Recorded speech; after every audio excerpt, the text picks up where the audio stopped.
你有没有想过，历史上最勤奋的皇帝究竟是怎么死的？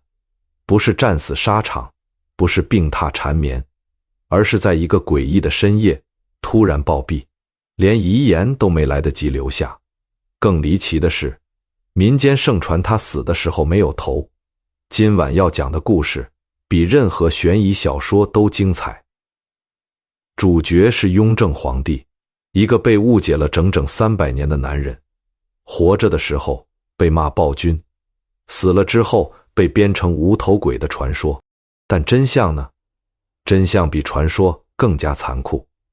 你知道什么叫真正的过劳死吗？1735年08月23日，圆明园九州清晏殿，一个改变了大清国运的皇帝，在48小时内从无病到暴毙，没有预兆，没有告别，甚至连最后一道圣旨都没写完。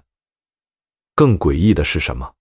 他的儿子乾隆继位之后，第一道圣旨不是安排葬礼，而是驱逐圆明园的所有道士，并且特意强调道士未曾炼丹喂药。这不是此地无银300两，是什么？今晚要告诉你一个真相，这个被民间塑造成暴君的男人，其实是中国历史上最悲剧的皇帝。他用13年时间燃烧自己，拯救了一个濒临崩溃的帝国，却被工作、毒药和无尽的孤独活活折磨致死。准备好了吗？让我们一起回到300年前那个血腥而荒谬的深夜。你一定听说过这个故事。雍正13年08月23日深夜，子时，圆明园九州清晏殿灯火通明，雍正皇帝还在批阅奏折，突然一道黑影如鬼魅般出现在殿内。这个黑影是谁？吕四娘，一个身怀绝世武功的复仇女侠。她为什么要复仇？话说雍正年间，有个大文人叫吕留良，此人死后被挖出文字狱的把柄，雍正震怒，下令戮师示众，满门抄斩。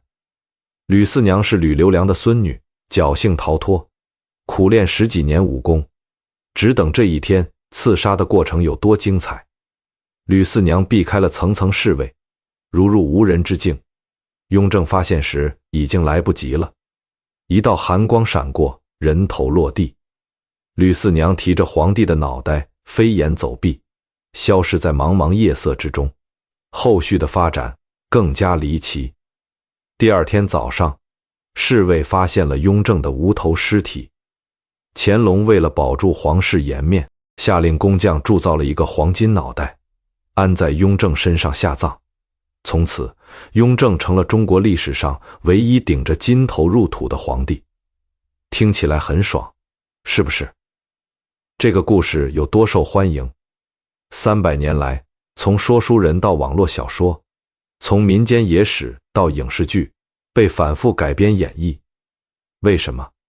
因为它具备了好莱坞大片的全部元素：灭门惨案、女侠复仇、深宫刺杀、无头悬案。更重要的是，它满足了民间对暴君必有恶报的心理期待。在民间的叙事里，雍正是个暴君，搞文字狱，杀兄弟，整官员，活该被砍头。但是，这个精彩的故事有一个致命的问题，它是假的。让我们用逻辑来拆一拆这个故事。首先说安保级别。圆明园是什么地方？皇家园林，戒备森严，想要潜入，首先要过外围巡逻队，然后是内廷侍卫，最后还有贴身护卫。吕四娘就算武功再高，也不是隐身术，怎么可能神不知鬼不觉地溜进去？其次说物理限制，人的脑袋有多重？大约5到6公斤。砍下雍正的头颅之后，要提着这么重的东西逃跑，还要飞檐走壁，这不符合基本物理常识。最关键的是，这个故事的真正作用不是记录历史，而是宣泄情绪。为什么民间需要这样一个故事？因为雍正活着的时候得罪了太多人，他整顿吏治，得罪了贪官污吏，他贪丁入亩，得罪了地主乡绅；他搞文字狱，得罪了知识分子。这些人在他活着时不敢反抗，死了之后就要在精神上报复他。砍头这个细节太有象征意义了。在中国文化里，头颅代表尊严与权威，让皇帝无头而死，是对其权威的极度践踏，恰恰满足了受害者们让暴君死得难看的心理需求。所以吕四娘刺杀雍正的故事是情绪的事实，而不是历史的事实。它反映的不是雍正怎么死的，而是民间希望他怎么死。那么真相究竟是什么？要解开这个谜，我们需要放下成见，重新审视官方记载，更要深入了解雍正这个人，他是怎么活的，才能理解他是怎么死的。如果吕四娘刺杀是谣言，那官方记载就一定是真相吗？让我们看看《清世宗实录》是怎么记录雍正之死的。8月21日，上无大故；22日，上极大见；23日子时，龙御上宾。就这么几句话，一个皇帝从有点不舒服到病重，再到死亡，整个过程只用了48小时，官方记录却惜字如金，这正常吗？要知道，康熙皇帝临终前的情况，实录记载的极为详细，什么时候开始发烧，什么时候神志不清，什么时候叫来皇子，什么时候立遗嘱，事无巨细，洋洋洒洒数千字。雍正呢，3句话打发了。更奇怪的是乾隆的反应。按理说，父皇驾崩，新皇帝的第一道圣旨应该是安排丧礼，稳定人心。但乾隆的第一道圣旨是什么？驱逐圆明园的所有道士。圣旨的原文更加耐人寻味：诸道士皆着驱出，永不许入园，并不许在外造言生事。朕即位之初，不愿见此辈，皇考驾崩，彼等未曾喂药，有赦。看到没有？未曾喂药，有赦，翻译过来就是我父亲的死跟这些道士喂的药没有关系，绝对没有。乾隆越是强调没有关系，越是暴露了有关系。这就是典型的此地无银300两，如果真的没关系，为什么要特意澄清？如果道士真的没问题，为什么要连夜驱逐？更蹊跷的是，雍正死前的细节被刻意抹去了，史书上找不到雍正的遗言，找不到他最后几天的起居记录，甚至找不到明确的死因。对于一个事无巨细都要记录的朝代来说，这实在太反常了。唯一的关键线索来自一个意外发现。1980年代，史学家在清宫档案中发现了一份特殊的文件活记档，这是记录皇帝日常生活用品采购的账本。本来没人重视，但仔细研究之后，发现了惊人的秘密。雍正晚年，圆明园大量采购炼丹材料木炭、白煤、硫磺、黑铅、水银、朱砂，这些全是炼制丹药的原料。更有意思的是采购的时间和数量。雍正12年，也就是他死前1年，购入黑铅200多斤；死前2个月，又购入黑铅157斤；死前1个月，再次大量购入朱砂和水银。这说明什么？雍正在大量服用丹药，而且越到后期剂量越大，而黑铅、朱砂、水银这些全是剧毒重金属，所以真相开始浮出水面。雍正很可能是中毒而死，不是被人下毒，而是自己给自己下毒。他沉迷炼丹术，长期服用含有重金属的所谓仙丹，最终毒发身亡。但这里又有一个问题，雍正是个理性的改革家，精明的政治家，为什么会相信炼丹这种迷信？一个日理万机的皇帝，为什么会把生命托付给几个江湖骗子？要回答这个问题，我们需要了解雍正的活法，他是怎么把自己一步步逼到绝境的。如果你觉得现代人工作累，那你一定没见过雍正皇帝的作息表。雍正的一天是这样的：凌晨3点半起床洗漱，早上开始批阅奏折，上午处理军机大事，中午简单用膳，继续工作，下午接见大臣处理朝政，晚上继续批奏折，经常工作到深夜2点。算一下，每天工作17到18个小时，一年只休息1天，就是自己的生日。现在流行的996，在雍正面前简直是小儿科，人家是007，而且一干就是13年。他的工作量到底有多惊人？据统计，雍正在位13年，批阅汉文奏折35000多件，满文奏折6000多件，亲笔批语超过1000万字。1000万字是什么概念？相当于14部《红楼梦》的字数。更要命的是，雍正不是简单的批知道了、准奏，而是认真回复，有的批语比奏折本身还长。比如有个叫田文镜的河南总督，雍正给他的批语经常是这样写的：你这个人朕是看透了，能力有，就是太较真，容易得罪人，但朕就喜欢你这个较真劲儿。那些巧言令色的官员，朕见得多了，倒是你这样的直肠子，让朕放心。这哪里是皇帝批奏折，分明是在写信聊天。从这些批语里，可以看出雍正是个有血有肉的人，会暴躁，会深情，会狂傲，也会幽默，但同时也能感受到他内心深处的孤独。深夜时分，一个人面对成堆的奏折，用笔墨和千里之外的臣子交流，这种孤独比任何刑罚都难熬。雍正为什么这么拼？不是因为他天生是工作狂，而是因为他接手的是一个烂摊子。康熙晚年，帝国已经千疮百孔，国库空虚，只剩800万两存银，连军饷都发不出，吏治腐败，各级官员层层贪污，国家财政被掏空。西北战事，年羹尧在青海打了10几年仗，军费如流水，朋党林立，九子夺嫡留下的政治创伤，让官场严重分裂。面对这样的局面，雍正只有一个选择：燃烧自己。他像一台永不停息的机器，拼命工作，不敢有丝毫懈怠，因为他知道，一旦停下来，这个庞大的帝国就会崩塌。身体的代价很快显现。雍正是中国历史上最早戴眼镜的皇帝，长期看奏折让他老花加重，他经常抱怨腰背疼痛、手腕酸痛，这都是长期伏案工作的职业病。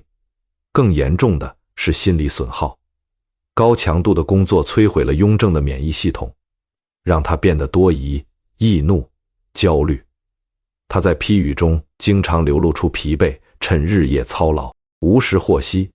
岂料做皇帝如此累人，但身体的疲惫还可以通过休息来缓解，心里的疲惫却无药可医。雍正面临的不仅是工作压力，更是来自四面八方的质疑、谩骂和攻击。这些精神上的摧残，比身体的劳累更加致命。他最大的心病是什么？皇位的合法性危机。如果说工作劳累只是摧毁了雍正的身体，那么皇位合法性的质疑，则是对他精神的慢性谋杀。雍正最大的心病源于九子夺嫡留下的后遗症。康熙晚年，9个儿子为了皇位打得头破血流，雍正最终胜出，但胜得并不光彩。他靠的是政治手腕和暗中运筹，而不是父皇的明确钟爱。更要命的是，康熙的死亡时机太巧了。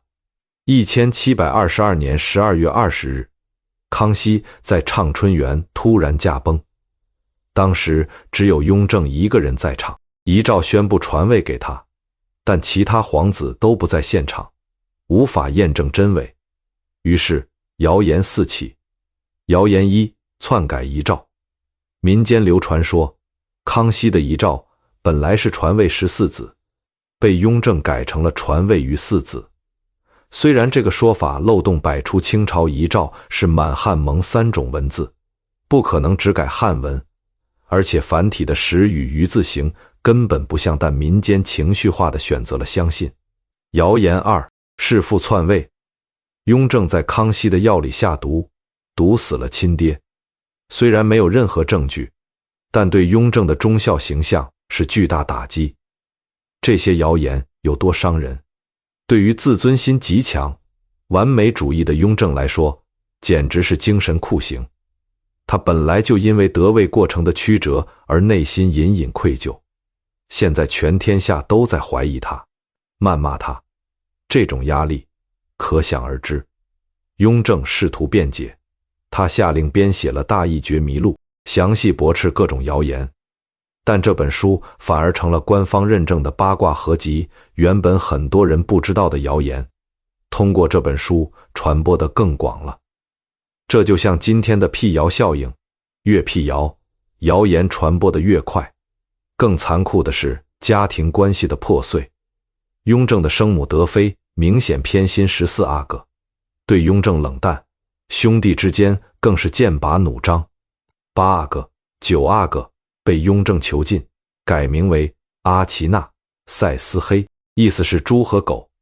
想象一下，这种孤独全天下的人都在骂你是篡位者，连亲妈都不疼你，兄弟们恨你入骨，唯一能依靠的就是手里的皇权。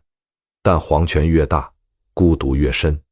这种长期的精神压力导致雍正出现了明显的身心症状，喜怒无常，动不动就大发雷霆，然后又懊悔，疑神疑鬼，总觉得有人要害他，失眠多梦，经常半夜惊醒，记忆力下降，经常忘记自己刚说过的话。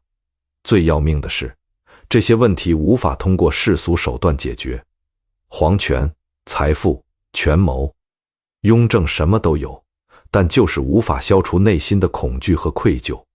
凡间的力量已经无法拯救他了，他需要寻求超自然的帮助。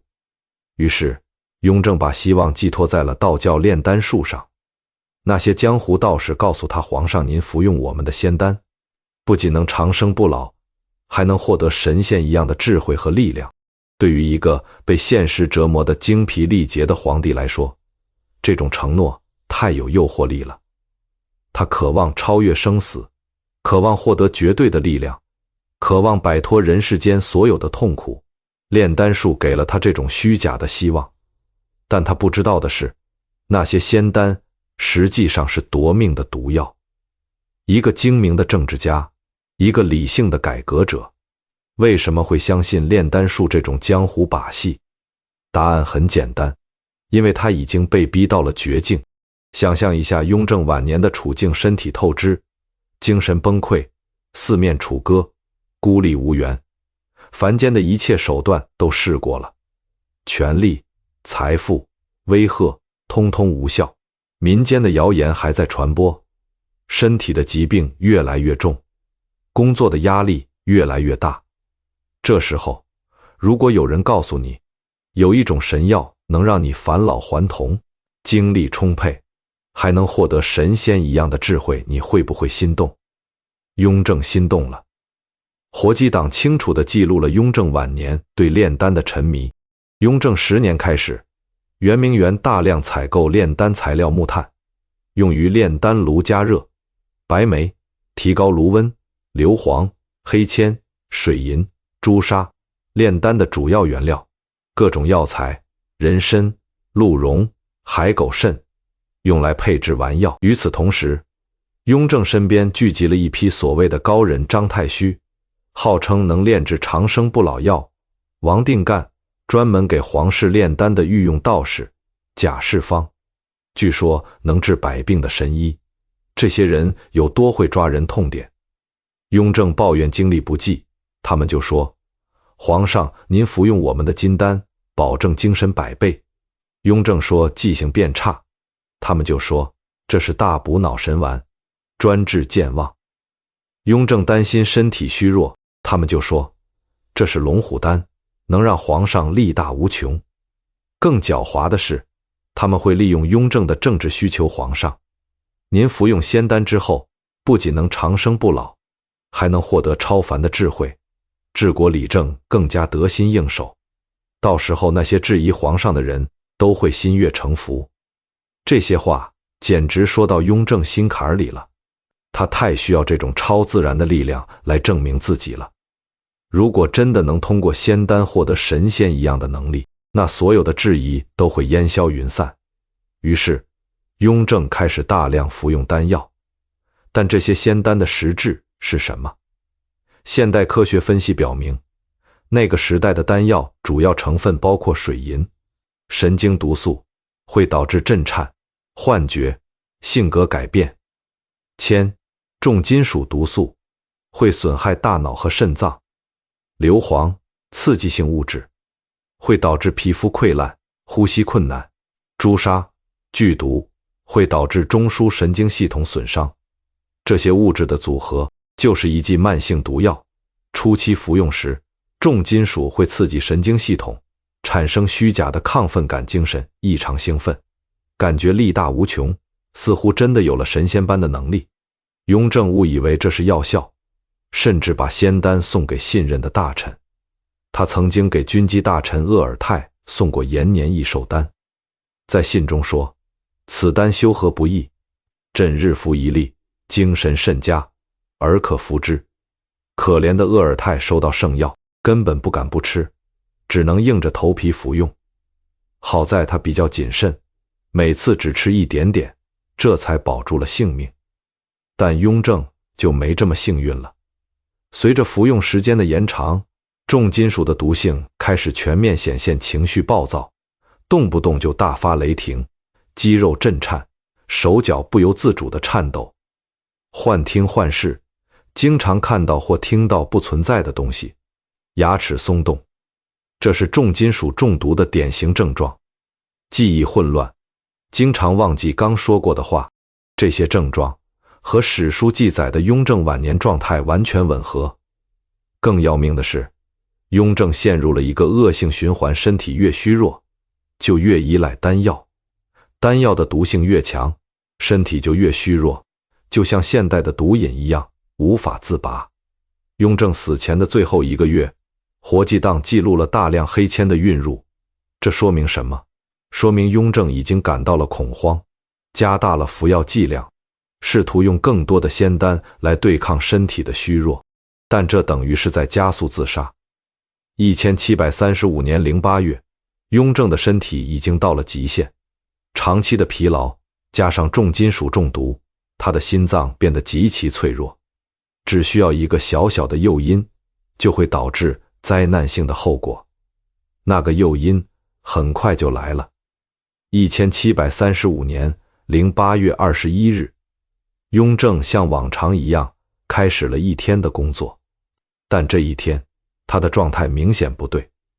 据起居注记载，雍正在处理政务时多次停笔，说感觉头晕目眩。下午接见大臣时，好几次话说到一半就停住，像是忘记了要说什么。晚上他照例服用了仙丹，但这一次剂量比往常更大。为什么？因为他感到身体越来越虚弱，迫切希望通过加大药量来补充能量，这是一个致命的决定。当天夜里，雍正开始出现严重的中毒症状，剧烈的腹部绞痛，全身肌肉痉挛，呼吸急促，大汗淋漓，意识开始模糊。08月22日，雍正的病情急剧恶化，御医们被紧急召来，但他们根本不知道雍正服用了什么，只能按照常规方法治疗。而对于重金属中毒来说，这些传统疗法不仅无效，还可能加速死亡。雍正在痛苦中挣扎了整整一天，他时而清醒，时而昏迷。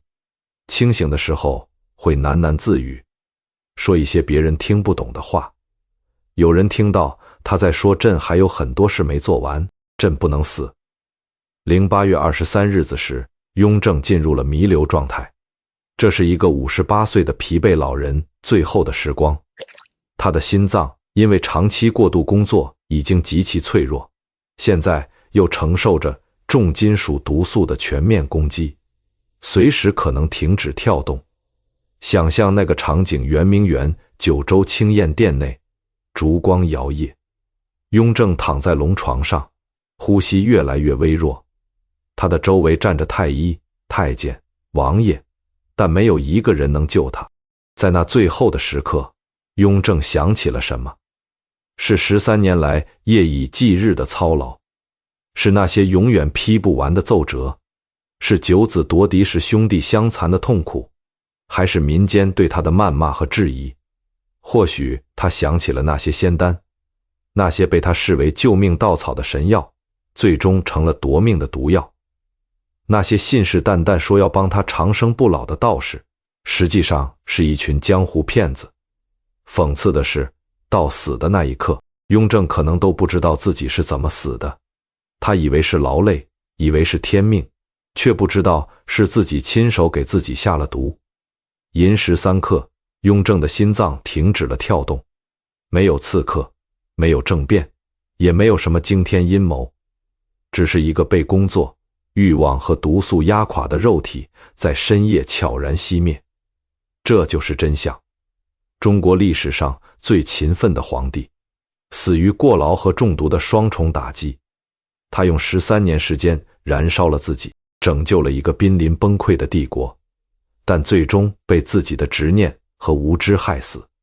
但真相往往没有谣言精彩，民间更愿意相信吕四娘的复仇故事，因为那更符合人们对善恶有报的期待。一个暴君被女侠砍头，比一个劳模皇帝累死在办公桌前更有戏剧性。于是，历史选择了传说，而埋葬了真相。雍正死后，真相和谣言展开了一场长达300年的较量。乾隆的第一反应是掩盖，他深知父皇的死因不能公之于众，一个皇帝因为迷信炼丹术而中毒身亡，对皇室形象是灾难性的打击。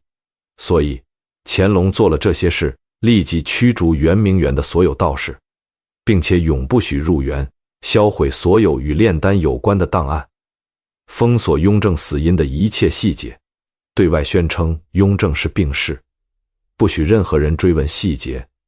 但掩盖本身就是另一种泄露。乾隆越是急着撇清，外界越是觉得有问题，于是谣言填补了真相的空白。没有真相，人们就会用想象力创造真相。吕四娘的故事就是在这种信息真空里生长出来的。更深层的原因是雍正的改革得罪了太多有话语权的人。雍正搞的那套改革，核心是从权贵手里把资源夺回来，还给国家和百姓摊丁入亩，按土地多少收税，不再按人口收税。直接打击的是谁？拥有大量土地的地主和士绅，好献归公，把地方官员私自收取的火耗费用收归国库，断的是谁的财路？各级贪官污吏，废除贱籍，解放了世代为奴的贱民阶层，触动的是谁的利益？依靠贱民劳动的权贵和地主，整顿奇物，削减满洲旗人的特权和补贴，得罪的是谁？八旗权贵阶层。这些改革每一条都是硬骨头，每一条都是在虎口夺食。雍正能推下去，靠的是铁腕手段和皇权威压，但同时他也为自己树立了数不清的敌人。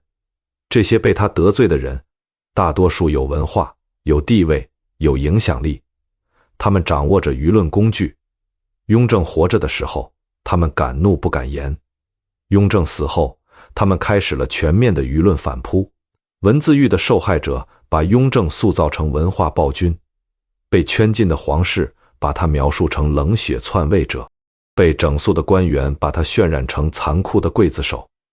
这些叙事层层叠加，最终构建出了一个脸谱化的暴君形象。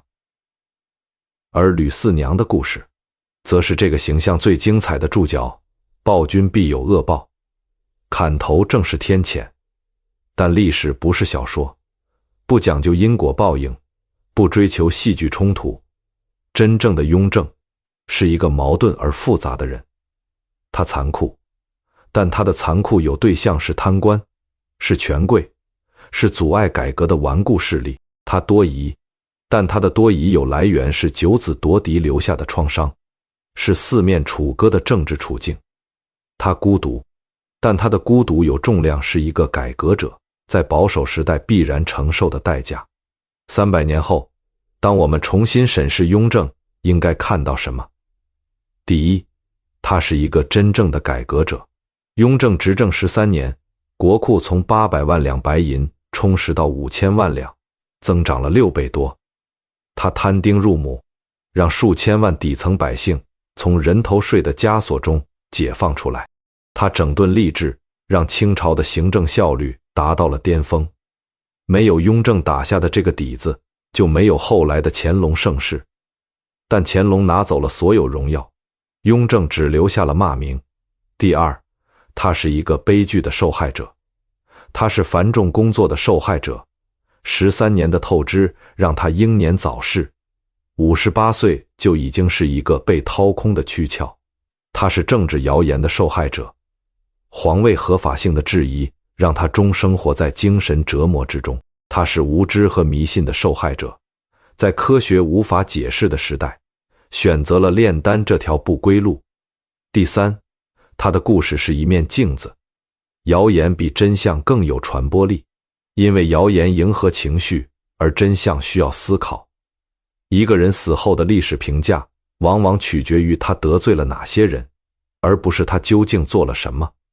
强权可以打压舆论于一时，却无法消灭记忆于永远。